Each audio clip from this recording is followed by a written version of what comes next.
Alright, so we're here at KT's Orchard in Apry. Yep. In Canton? Canton, North Carolina. Alright. What's your name? KT. KT. Well, of course. I went up there and checked out your hives while you took a little break. Why do you have a center hole on the middle, or on the super on the one hive, and then it's on the brood on the other one? There's this guy named Michael Bush. Yep, Michael Bush. He's a good guy. He's I call him a 70s guy, you know. And but he's a little radical on his thoughts, really. But what I like about him, remember, no matter what you read, you don't have to take to heart everything you read. Exactly. But you can pull something out of it. And what he got my attention was that it wasn't really natural for bees to come in the bottom and go up. That it was more natural for bees to go in the top and go down. Mm-hmm. So I closed off my entrances. With that hardware. He said I could drill a 3/8 inch hole, but the drone's head was so big. Okay, you men. So I went to a 5/8 inch hole. Okay. And that kept the bees really from knocking off so much pollen, the little workers. And so then I closed the top up, but during the flow, Darren's got that screen that's got the 8 entrances. Mm-hmm. You've seen it? Yep.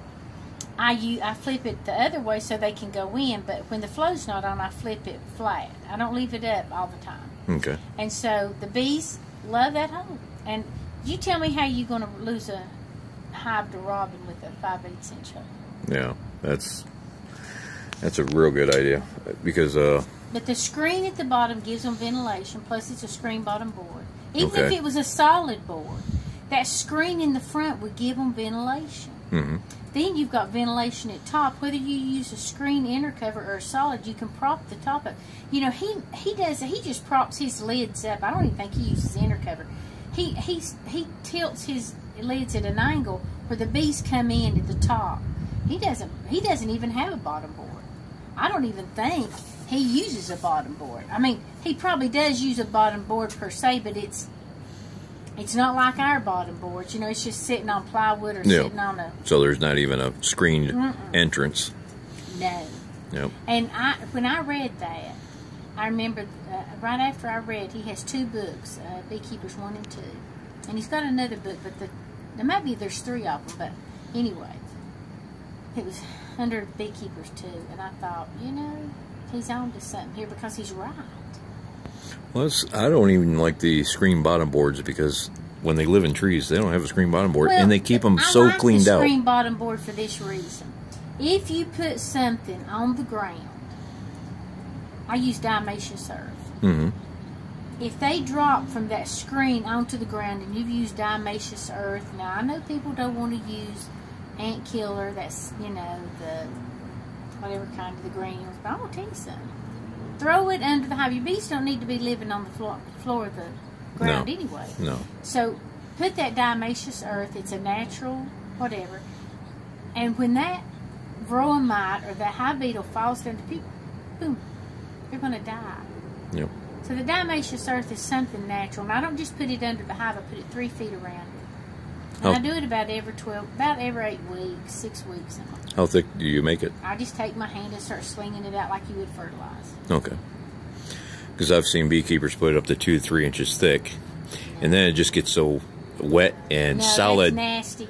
Just throw, and you don't have to throw that much out at a time. And if you want to just mark on the calendar the first day of the month, you go out there and do that under your hives. Yep. And you can only do it while the ground's warm.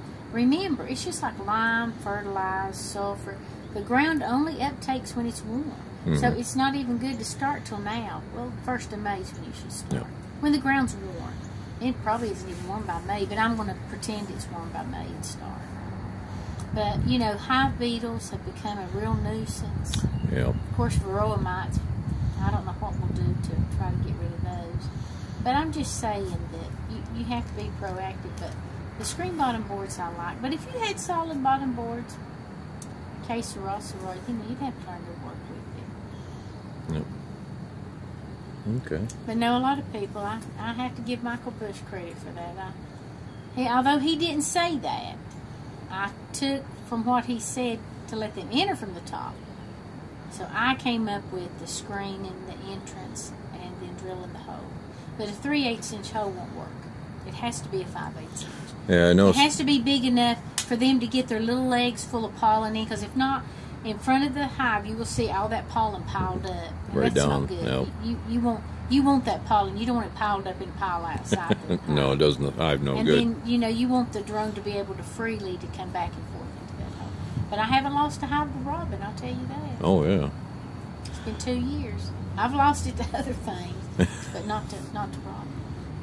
And yeah, I've noticed the one on the medium, the hole was smaller than the one on the deep. It is, So. and that's only because I usually use those mediums for honey, and the drone's not going to be up there anyway. He's going to be down the hive directing traffic. Now he can be up in the honey super.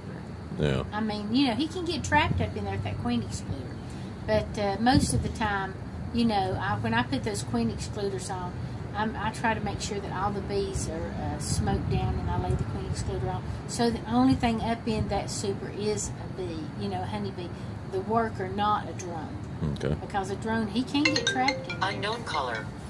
Let's see if that's